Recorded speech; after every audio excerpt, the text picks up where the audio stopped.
خطا ہونا بزرگی میں کوئی رکاوٹ نہیں۔ ماعز اسلمی کو پتھر پڑ رہے تھے جب وہ حد لگ رہی تھی، کہ ابھی جو تم نے ماعز کا گوشت کھایا اس سے زیادہ ناپاک تم نے کھایا۔ گناہ ہونا انسانی اللہ اور بندے کے تعلق میں رکاوٹ تب بنتا ہے جب اصرار ہو، میں حاملہ ہوں زنا سے، مجھے پاک کریں، اس لیے کبھی کسی کے گناہ پر اس کو حقیر نہ سمجھو۔ انہ من یتقی، وہ انسان ہی نہیں جس سے خطا نہ ہو، اور پھر وہ انسان ہی نہیں ہے جو خطا پہ شرمندہ نہ ہو، پھر وہ شیطان ہے۔ خطا ہونا بزرگی میں کوئی رکاوٹ نہیں۔ صحابہ کی خطاؤں کو اللہ نے قرآن میں ذکر کیا، صحابہ سے ہر بڑے سے بڑی خطا ہوئی، اس میں ایک پیغام تھا کہ اتنے بڑے مقام والے سے بھی خطا ہو سکتی ہے اور اللہ کے تعلق میں کوئی کمی نہیں آ سکتی۔ توبہ۔ ماعز اسلمی کو پتھر پڑ رہے تھے جب وہ حد لگ رہی تھی، تو دو آدمی آپس میں باتیں کر رہے تھے، دیکھو اچھا بھلا اس پر پردہ ڈال دیا تھا اللہ کے نبی نے، یہ خود ہی اپنے آپ کو ذلیل کر کے آ گیا۔ تو جب وہ ان کا انتقال ہو گیا اور وہاں سے واپس ہوئے تو راستے میں ایک گدھا مرا پڑا تھا، تو آپ نے کہا ان دو آدمیوں کو بلاؤ، وہ دونوں آ گئے۔ آپ نے فرمایا اس کا بیٹھ کے گوشت کھاؤ۔ یا رسول اللہ، یہ آپ کیا فرما رہے ہیں؟ ناپاک، حرام، مردار۔ کہ ابھی جو تم نے ماعز کا گوشت کھایا اس سے زیادہ ناپاک تم نے کھایا۔ کہ تم اس کی غیبت کر رہے، اور میں محمد مصطفیٰ اللہ کی قسم کھا کے کہتا ہوں میں اسے دیکھ رہا ہوں جنت کی نہروں میں نہاتا پھر رہا ہوں۔ گناہ ہونا انسانی اللہ اور بندے کے تعلق میں رکاوٹ تب بنتا ہے جب اصرار ہو، کرتا ہی جائے کرتا ہی جائے، اس لیے کبھی کسی کے گناہ پر اس کو حقیر نہ سمجھو۔ ہاتھ جوڑتا ہوں، کسی کو حقیر، کسی سے نفرت نہ، اپنی نیکی کے تکبر سے بچو۔ اللہ کی قسم، نیکی کا تکبر پیسے کے تکبر سے بھی زیادہ خوفناک ہے۔ ہم ایسے، ہم ایسے، تم ایسے، تم ایسے۔ اور امرأہ غامدیہ رضی اللہ تعالیٰ عنہا سے برائی ہو گئی، حاملہ ہو گئیں، اور ان پر قربان جائیں، سبحان اللہ کے نبی کے پاس آئیں، میں ماعز کی طرح نہیں ہوں کہ آپ کہیں جا تو نے کوئی نہیں کیا، میں حاملہ ہوں زنا سے، مجھے پاک کریں۔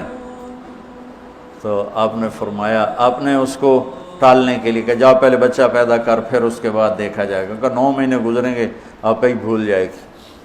وہ 9 مہینے بعد پھر آ گئی کہ مجھ سے گناہ ہوا ہے، یہ میرا بچہ پیدا ہو گیا ہے، اب مجھے پاک کریں۔ آپ حیران ہو گئے اس کے اس اندر کے بے قراری پر۔ آپ نے پھر دوسرا ہیلا اختیار فرمایا، آپ نے فرمایا بچے کو دودھ پلا 2 سال، جب یہ روٹی کھانے کے قابل ہو جائے پھر آنا، پھر حد لگائیں گے۔ 2 سال اس نے دودھ پلایا، اور ایک دن چشم فلک نے دیکھا کہ ایک عورت بچے کو انگلی سے پکڑ کے لا رہی ہے، اور اس بچے کے دوسرے ہاتھ میں روٹی ہے اور وہ کھا رہا ہے، اور آ کر کہتی ہے یا رسول اللہ یہ روٹی کھا رہا، طہرنی، مجھے پاک کیجیے۔ میرے نبی کے بھی آنسو نکل آئے۔ تو آپ نے فرمایا اس بچے کو کون اپنا بیٹا بناتا ہے، میں ضمانت دیتا ہوں جنت میں وہ میرا ساتھی ہوگا۔ تو ایک انصاری صحابی نے اٹھ کر کہا یا رسول اللہ میں اس کو اپنا بیٹا بناتا ہوں۔ اتنی بڑی بڑی ہستیوں سے گناہ ہو جاتے ہیں، لیکن ہم کہتے ہیں یا موسیٰ یا فرعون۔ وہ جو ایک احمقانہ شعر ہے، دورنگی چھوڑ دے یا کرنگ ہو جا، سراسر موم ہو یا سنگ ہو جا، کسی بیوقوف شاعر نے یہ شعر کہا۔ تو ان پر حد لگی تو خون کا کہ چھینٹے حضرت خالد پر جا کے پڑے، تو انہوں نے کو 2-4 لفظ سخت کہہ دیا۔ آپ نے فرمایا خالد ایسا مت کہو، اس بچی نے وہ توبہ کی ہے پورے مدینے پہ تقسیم کروں سب کی بخشش ہو جائے۔ انہ من یتق، بڑے سے بڑے سے بھی ہو جاتا ہے۔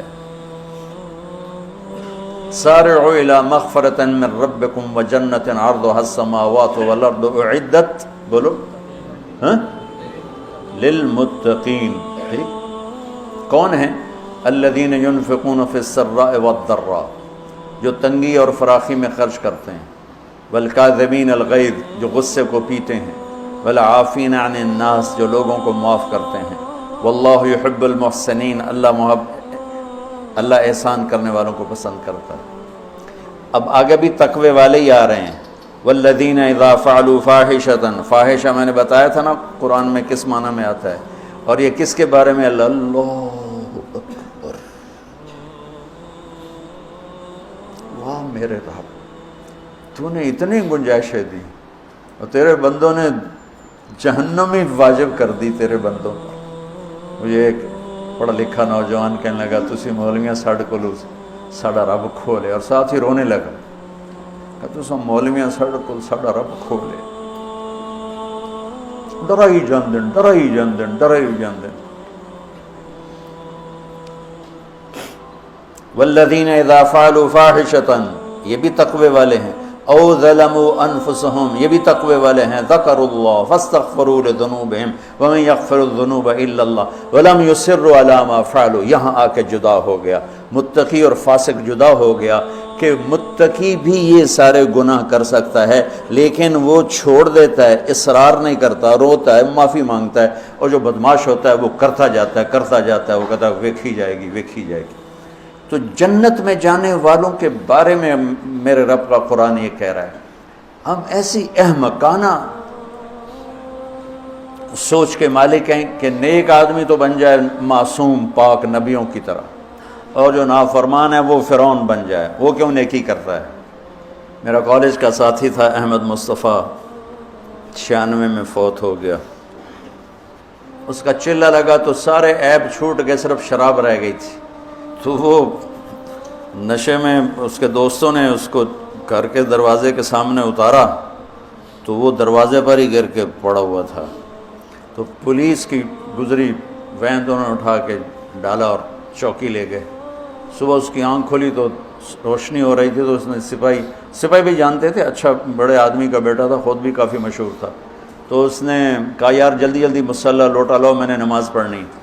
تو کہنے لگا راتی کی کر دے رہے ہو؟ تو کہنے لگا اسے واسطے تو نماز پڑھن لگا کہ منہ کالا کیتا ہے دھو بھی لواں. اور ہمارا کیا تصور ہے؟ تو تیری روٹی حرام، تجھے نمازوں کا کیا فائدہ؟ تو داڑھی منڈاتا ہے، تیرا کیا دین ہے؟ تیری شکل ہی کافروں جیسی ہے، تیرا کیا دین ہے؟ ہمارے دیندار طبقے نے بے دینی کو پروموٹ کیا نفرت کر کے. دین تو سراپا محبت سراپا